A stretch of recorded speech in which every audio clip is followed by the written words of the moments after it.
সুপ্রিয় চাষি ভাই সকলকে শুভ সকাল জানিয়ে কৃষিকাজ সম্বন্ধিত একটি নতুন ভিডিও নিয়ে আমি আজকে আপনাদের সামনে উপস্থিত হয়েছি। আপনারা যে বোরো ধান দেখতে পাচ্ছেন এখন এর বয়স এখন 22 থেকে 25 দিন। তো এই অবস্থায় আমাদের দ্বিতীয় পর্যায়ের চাপান সার প্রয়োগ করা খুবই জরুরি। আপনারা দেখতে পাচ্ছেন ধানগুলি কিন্তু পাশকাঠি বৃদ্ধি হওয়া শুরু হয়েছে। ভালো করে যদি দেখাই দেখুন সুন্দর পাশকাঠি বৃদ্ধি হচ্ছে। তো এই দ্বিতীয় পর্যায়ের যে চাপান সার প্রয়োগ, সেখানে কি চাপান সার মূল জমিতে ছড়ানো হবে সেই ব্যাপারে নিয়ে আজকে বিস্তারিত আলোচনা। তো চাষি ভাইরা আপনারা সঙ্গে থাকুন। তো আজকের বিষয় হচ্ছে বোরো ধানের দ্বিতীয় পর্যায়ে চাপান সার। আপনারা সঙ্গে থাকুন, এখন বিস্তারিত আলোচনা করছি। তো সর্বপ্রথমে আমরা যে সারটি নিয়ে আলোচনা করব, আপনারা হয়তো দেখেই বুঝতে পারছেন এটি হচ্ছে ইউরিয়া। এটি একটি নাইট্রোজেন গঠিত সার। এটি জমিতে ছড়ানোর ফলে যে কোনো ফসলের গ্রোথ বৃদ্ধি করে এবং সবুজায়নে সাহায্য করে। তো এই ইউরিয়া বা নাইট্রোজেন গঠিত সার আপনারা এই চাপানে বিঘা প্রতি 10 থেকে 12 কেজি বা জমির উর্বর শক্তি অনুসারে আপনি দেবেন। এরপরে যেটি নিয়ে আমরা আলোচনা করব সেটি হচ্ছে FMC ফার্টেরা। এটি হচ্ছে ইনসেকটিসাইড। এটি বিঘা প্রতি 1 কেজি 250 গ্রাম হারে আপনারা ইউরিয়ার সঙ্গে বা অন্যান্য সারের সঙ্গে মিক্স করে মূল জমিতে ছড়াবেন। তো এই ফার্টেরা কী কাজ করে? এই ফার্টেরা হচ্ছে একটি তিক্ত বিষাক্ত সার। এটি গাছে পৌঁছানোর পরে খুব সরাসরি গাছের প্রত্যেক শিরায় পৌঁছে যায় এবং গাছকে তিক্ত করে। এবং এর ফলে কি হয়, যখন গাছে বিভিন্ন পোকার আক্রমণ ঘটে সেই আক্রমণ ঠেকাতে সাহায্য করে এবং বিশেষ করে গাছের যে মাজরা পোকা হয় সেটি নিয়ন্ত্রণে এর ভূমিকা বিশেষভাবে উপযোগী। সর্বোপরি এই ফার্টেরা পোকা নিয়ন্ত্রণে একটি বিশেষ ভূমিকা পালন করে, যার ফলে ধান ভালো হয়। এরপরে আমরা আলোচনা করব জিঙ্ক সালফেট 21%। আপনারা দেখতে পাচ্ছেন জিঙ্ক সালফেট 21%।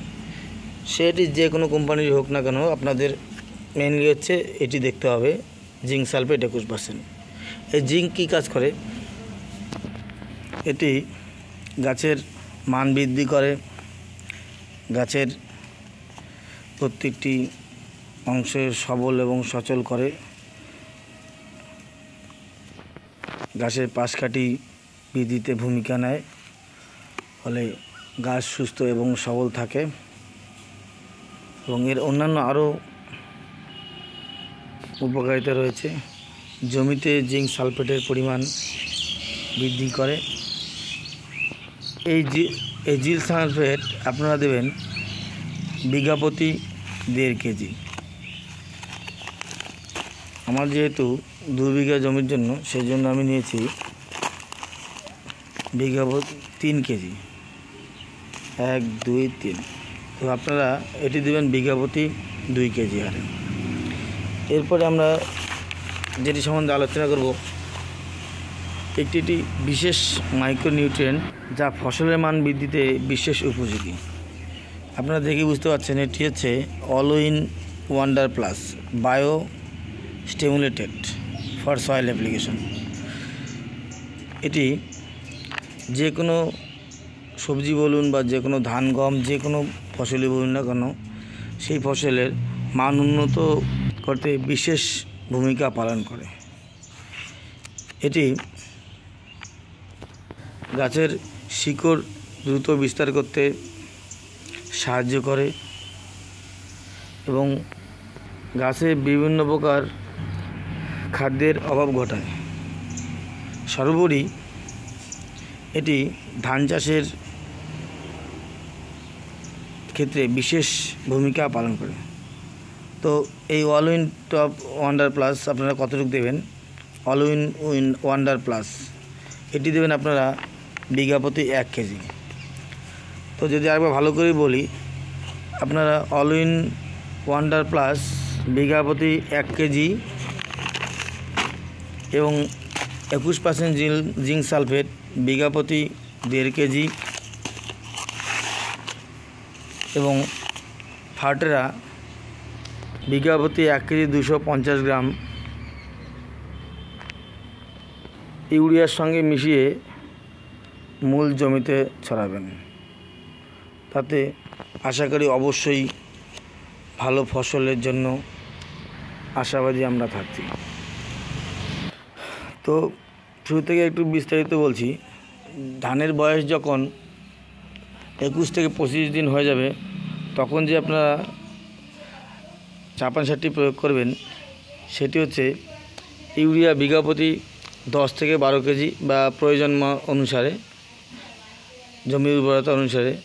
দ্বিতীয়তে আপনারা দেবেন এফএমসি ফার্টেরা বিঘা প্রতি, তো এই ফার্টেরা দেবেন বিঘা প্রতি 1 কেজি 250 গ্রাম। তো এই ফার্টেরার আপনারা টেকনিক্যাল নেমটা যদি আপনাদেরকে ভালো করে দেখাই,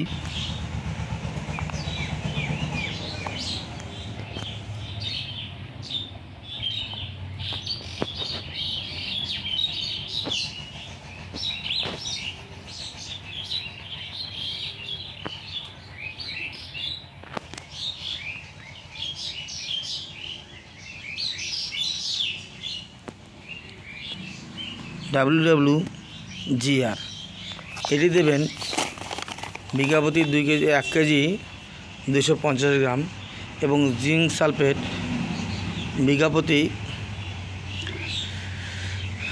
1 কেজি 500 গ্রাম, অর্থাৎ 1.5 কেজি।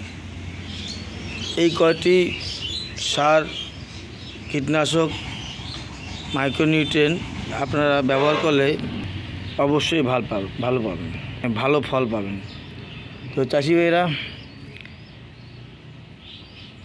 কৃষিকাজ সম্বন্ধিত এবং ধানের চাপান সার সম্বন্ধিত দ্বিতীয় পর্যায়ের যে চাপান সার সেটি সম্বন্ধে আজকে এই বিস্তৃত আলোচনা এখানেই শেষ করা হলো। ভিডিওটি ভালো লাগলে লাইক, কমেন্ট এবং শেয়ার করবেন এবং সঙ্গে সঙ্গে অন্যান্য চাষি ভাইদের কাছে পৌঁছে দেবেন। সবাইকে ধন্যবাদ।